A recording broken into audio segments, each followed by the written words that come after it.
Hello students. तो आज इस टॉपिक के ऊपर मैंने ये निबंध लिखा है, हिंदी में लिखा है। जैसे कि पहले मैंने अग्निवीर स्कीम थी, जो अग्निपथ स्कीम थी, उसके बारे में मैंने डिटेल में आपको इंग्लिश में आर्टिकल लिखा था और उसकी ट्रांसलेशन करवाई थी। लेकिन आज मैंने कुछ स्टूडेंट्स की डिमांड के ऊपर इसको हिंदी में भी लिखा है। कई बार यही टॉपिक निबंध है, जो ऐसे है, लेख है, वो हिंदी में भी आ जाता है। तो इस तरह से मैंने हिंदी में इसको लिखा है, तो आप इसको देख लीजिए। तो चलिए शुरू करते हैं। अग्निवीर स्कीम की पूरी जानकारी, इसका टाइटल क्या हो सकता है? अग्निवीर स्कीम की पूरी जानकारी, या फिर अग्निवीर कैसे बने, या फिर इसका टॉपिक हो सकता है, आर्टिकल का टाइटल हो सकता है अग्निवीर योजना के लाभांशी कैसे बने। इसकी फुल डिटेल क्या है, फुल नॉलेज क्या है, कैसे इसमें भर्ती हुआ जा सकता है, तो कैसे ऑफिशियल वेबसाइट है जो गवर्नमेंट की, उसके साथ हम टच में रह के इसकी पूरी नॉलेज ले सकते हैं। तो सारा मैंने इस आर्टिकल में लिखा है। तो चलिए शुरू करते हैं।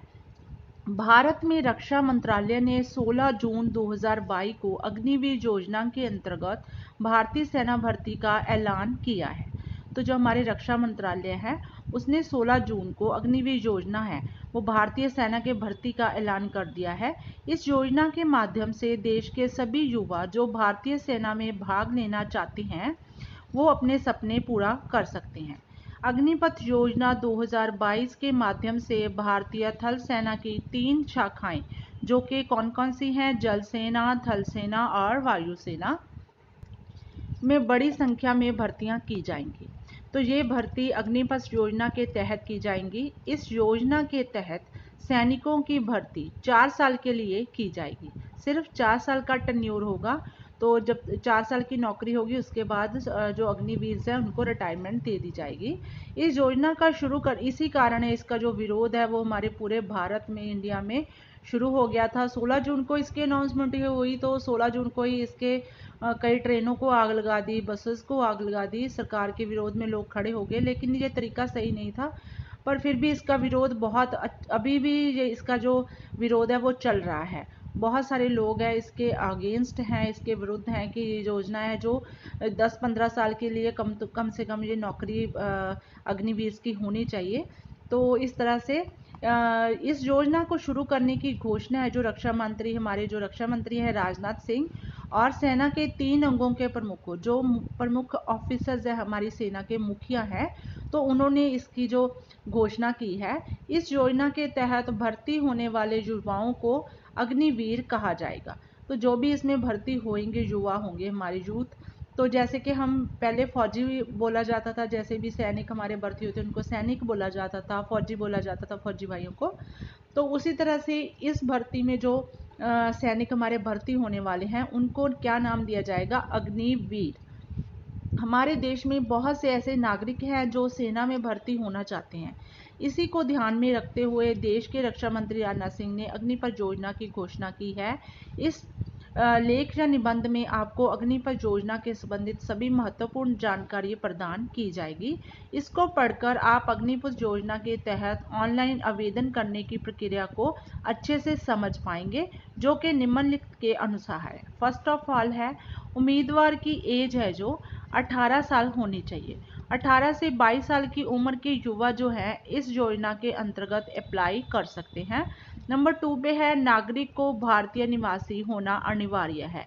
जैसे कि कोई भी बाहर से आके जो स्टूडेंट जो 12th के बाद एज 18 ईयर्स की हो जाती है, तो बाहर से आके, बाहर के देश से आके कोई अप्लाई नहीं कर सकता। इंडियन ही होना चाहिए, भारतीय ही होना चाहिए, जो भी उम्मीदवार होगा, कैंडिडेट होगा, कि वो अब जन्म से ही भारत का निवासी होना चाहिए। ये सबसे पहली जो महत्वपूर्ण शर्त है वो रखी गई है।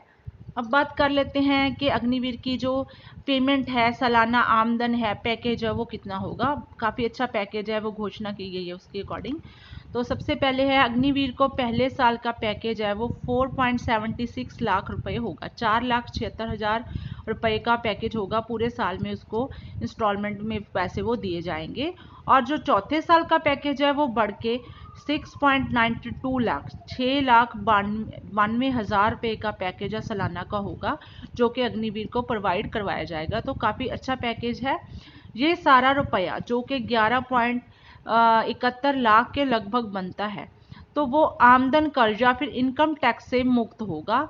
तो इसके ऊपर कोई भी इनकम टैक्स वगैरह नहीं लगेगा। जैसे भी किसी ने इन्वेस्ट करना हो, अग्निवीर ने 4 सालों के बाद जब पैसे जॉब ये ख़त्म हो जाएगी तो आपने आप कोई बिजनेस करना है, कोई दुकान करना है, तो उसके ऊपर ये इनकम टैक्स वगैरह नहीं लगेगा।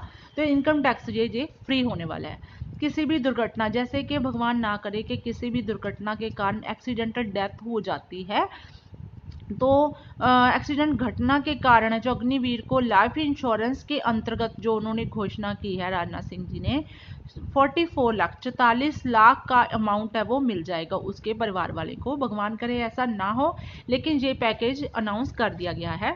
और अगर नौकरी के दौरान कोई अंगहीनता हो जाती है, कोई अंग भंग हो जाता है, कई बार टांग में गोली लग जाती है, बाजू में गोली लग जाती है, तो पूरी उम्र के लिए जो सैनिक है हमारे, वो और किसी काम करने के लायक नहीं रहते। तो ऐसी सिचुएशन में क्या होगा, तो एक्स ग्रेशिया अमाउंट जो बोली जाती है हमारी सेना में, एक्स ग्रेशिया अमाउंट के तहत 15 से 25 लाख की वित्तीय मदद है वो अलग से की जाएगी। ऐसा नहीं है कि वो इसी में इंक्लूड होगा, बल्कि 15 से लेके 25 लाख कैटेगरी के अकॉर्डिंग है ये प्रोवाइड करवाया जाएगा। 15 से 25 लाख की वित्तीय मदद है वो अलग से सैनिक की, अग्निवीर की जाएगी। इसके अलावा जो भी सहूलतें हमारे आर्मी या सैनिकों को दी जाती हैं, फौजी भाइयों को, सैनिक भाइयों को हमारे सहूलतें काफ़ी ज़्यादा गवर्नमेंट के अकॉर्डिंग प्रोवाइड करवाई जाती हैं।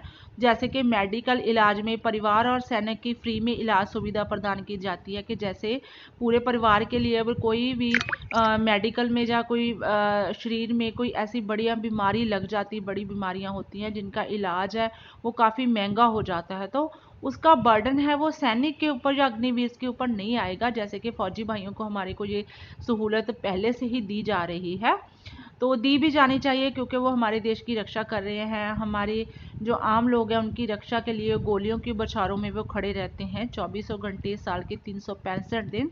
तो इसके परिवार में जो सैनिक की फ्री में इलाज सुविधा वो प्रदान की जाती है। ऐसे ही जैसे सैनिकों को रिटायरमेंट भी हो जाती है, उसके बाद में रोज़मर्रा डेली नीड्स की जो ज़रूरतें होती हैं वो पूरी करने के लिए कैंटीन की सुविधा दी जाती है, जहाँ पे फौजी भाई ही हमारे जो सामान है परचेज कर सकते हैं, उनको नो प्रॉफिट नो लॉस के ऊपर वो प्रोवाइड करवा दिया जाता है सामान सारा, जहाँ पे फौजियों या हमारे फौजी भाइयों को कम रेट में सामान है वो डेली नीड्स का उपलब्ध करवाया जाता है। इसी तरह यहाँ पर भी ये सहूलत फैसिलिटी अग्निवीर को दी जाएगी। तो काफ़ी बेनिफिशियल स्कीम है।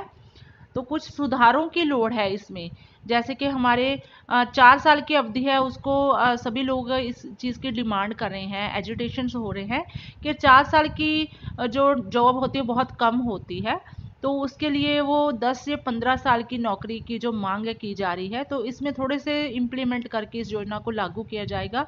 योजना बुरी नहीं है, लेकिन इसके जो सरकमस्टेंसेस, जो शर्तें हैं वो थोड़ी सी बदलाव किया जाना चाहिए, तो जिससे कोई सारे अग्निवीर हैं हमारे सैनिक भाई हैं तो इसका लाभ ले सके।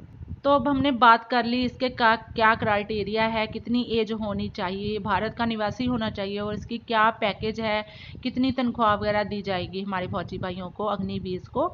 इस योजना का लाभ लेने के लिए या पूरी जानकारी प्राप्त करने के लिए कैंडिडेट्स को भारतीय सेना की अग्निपथ ऑफिशियल वेबसाइट है, भारतीय गवर्नमेंट ने हमारी ने अग्निपथ ऑफिशियल वेबसाइट अपलोड कर दी है, तो उसका लाभ लेने के लिए के साथ कनेक्टेड रहना होगा। जो भी कैंडिडेट इस योजना में लाभ लेना चाहता है, भाग लेना चाहता है, तो उसको ऑनलाइन है जो अग्निपथ, आजकल तो फ़ोन ही इतने अच्छे आ चुके हैं, पहले लैपटॉप्स की ज़रूरत पड़ती थी ऑनलाइन कोई भी वेबसाइट या जीमेल करने के लिए, लेकिन अब तो फ़ोन पे सब कुछ उपलब्ध। फ़ोन अब हमारे स्मार्ट हो चुके हैं, सब घर में स्मार्टफोन तो एक्चुअली है ही है। तो उस तरह से उसके साथ अग्निपथ ऑफिशियल वेबसाइट है उसके साथ कनेक्टेड रहना पड़ेगा, और इसी के अंतर्गत आप अप्लाई भी कर सकते हैं। इसी पे आपने ऑनलाइन अप्लाई भी कर देना है, अगर आप भारतीय सरकार की जो शर्तें हैं जो आपको बताई गई हैं वो पूरा करते हैं। इस योजना के अनुसार अग्निवीर को 4 साल की अवधि पूरी होने के बाद या रिटायर होने के बाद अक्वायर्ड स्किल्स सर्टिफिकेट भी उपलब्ध करवाया जाएगा। तो यहाँ पे जब आपकी जॉब है वो पूरी हो जाएगी, आपको रिटायरमेंट हो जाएगी, तो उसके बाद आपको अक्वायर्ड स्किल्स सर्टिफिकेट उपलब्ध करवाया जाएगा भारतीय सरकार के द्वारा, ताजो के भविष्य में अग्निवीर को आगे जॉब के लिए एक काम आएगा, तो उसके लिए बहुत ज़्यादा बेनिफिशियल होने वाला है। क्योंकि जब आपको भारतीय सरकार के द्वारा कोई भी सर्टिफिकेट है तो वो एलिजिबिलिटी हो जाती है एक तरह की, तो उससे कोई भी आगे आने वाली ज़िंदगी में कोई भी परेशानी नहीं आती। तो बहुत अच्छा ये स्टेप माना जाता है कि अगर अवधि 4 साल की दी गई है तो उसके साथ आपको ये बेनिफिट भी दिया जाएगा। तो बहुत सारे बड़े बड़े जो हमारे यहाँ अंबानी अडानी ग्रुप्स हैं, तो वो भी इस चीज़ के लिए एग्रीमेंट के साथ हैं कि जो भी यहाँ से फौजी भाई हमारे अग्निवीर रिटायर होंगे तो उनको वो जॉब प्रायोरिटी के बेस में प्रोवाइड करवाएंगे। तो ये एक अच्छा स्टेप माना जा रहा है। तो स्टूडेंट आप इस टॉपिक को ज़रूर अपने ध्यान में रखिए और इसको एग्ज़ाम के लिए रेडी कीजिए। मैंने सिंपल लैंग्वेज में आपको ये पूरा टॉपिक है क्लियर करने की कोशिश की है। तो अगर आपको ये वीडियो अच्छी लगी हो तो प्लीज़ अपने फ्रेंड्स के साथ शेयर कीजिए, और अगर अच्छी ना भी लगी हो तो प्लीज़ मुझे कमेंट बॉक्स में ज़रूर बताइए, मैं आगे से उस चीज़ को इम्प्लीमेंट करने की कोशिश करूँगी। तो मिलते हैं एक नई वीडियो के साथ, नए टॉपिक के साथ। Till then take care and bye bye. Please share and subscribe my channel education point.